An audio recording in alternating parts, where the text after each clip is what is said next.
Happy Wednesday from Fresno, California. It's a beautiful, cloudy, rainy day. We're so happy to have rain here in Fresno. Hey, I was just thinking about all the differences that seem to be dividing us today. Really dividing people over politics. But it's not just politics, it's religious divisions too. You have people that are in very strongly opposing camps. And I just want to say that I really appreciate different-ness. I am grateful for people with differing perspectives, differing gifts, abilities, differing ways of seeing and understanding things. That's incredibly helpful for me and for all of us. I'm not always grateful for the various ways in which people express their differing vantage points and sometimes the unhealthy, insecure ways in which people seek to justify their positions, or especially vis-a-vis other people's positions. I'm not always happy with all that, but I truly believe that we need people who are different from us to protect us from our own worst instincts. Left to our own devices, if we simply circled up with people that were similar to us, we would make the world a pretty miserable place. I truly believe that. Whether it's liberals, whether it's conservatives, whether it's other ways of grouping, left to our own devices with people who are just like us, we would very easily and quickly make this life miserable. We need others who think and see differently. In Genesis 1:27, the writers describe creation, and they talk about the creation of humankind, and this is written, "So God created humankind in his image. In the image of God he created them. Male and female he created them." And I'd love just to talk quite a bit about the differences between male and female, because those differences in my mind are not about one being greater or better or superior to the other, or one inferior. It's just simply an expression here, in my opinion, of the different-ness that God has built into creation. God didn't make just each human being alike. God built different-ness into creation. And that different-ness can be understood in different ways, metaphorically. In today's world, as liberals and conservatives, there's a whole host of evidence which points to the idea that the way we think about things, whether liberal or conservative in our approach to politics or religion, that isn't just simply a mindset that we've come to through reason and through our own logical deduction. Quite the opposite.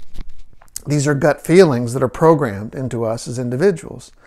And our reason and our logical deductions simply serve to undergird, to explain the way in which we naturally are predisposed to see the world.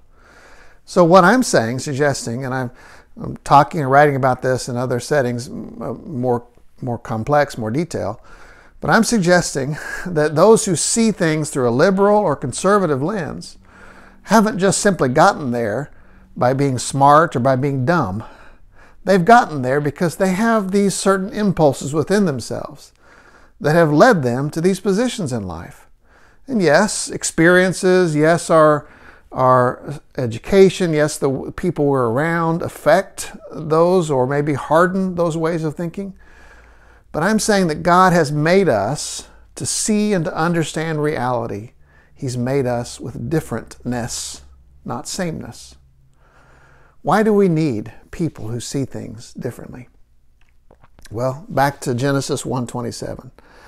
I think marriage is a great analogy for the fact that we need someone different in our life. Why is it that opposites attract?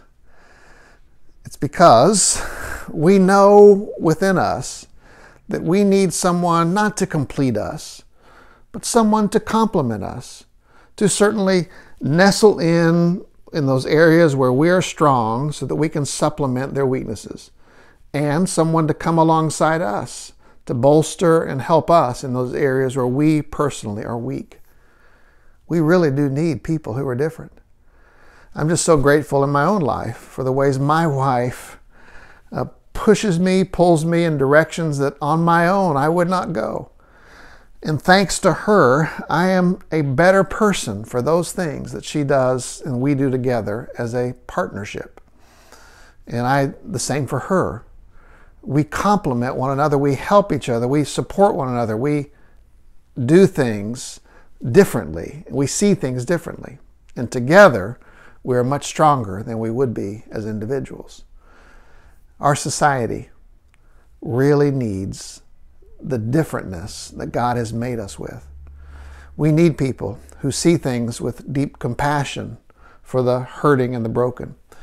And we need people who see things through the lens of God's ordained rules that need to be followed in life. We need people who have differing ways of thinking and understanding life and reality and the things that are right and wrong in this life. And when we simply huddle up in groups of people who think like us, we are losing out on the different-ness that God has created within humanity. And we as people are the poorer for it. So it's simply my prayer this season that especially the church would lead in learning to lean into our different-ness, to appreciate those in our midst who see things one way and those in our midst who see things another way.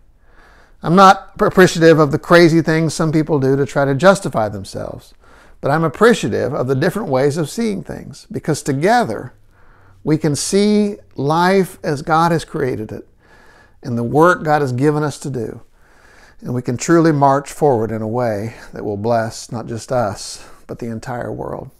So I'm grateful for different-ness. Today, aren't you grateful for different-ness too? Just look around at the people who are closest to you in your life. Would you really want them to be totally the same, just like you? Aren't you grateful for different-ness? Let's celebrate different-ness, but let's celebrate it in a way that recognizes we really do need the different-ness God has made within us. Thanks for listening. Have a great day.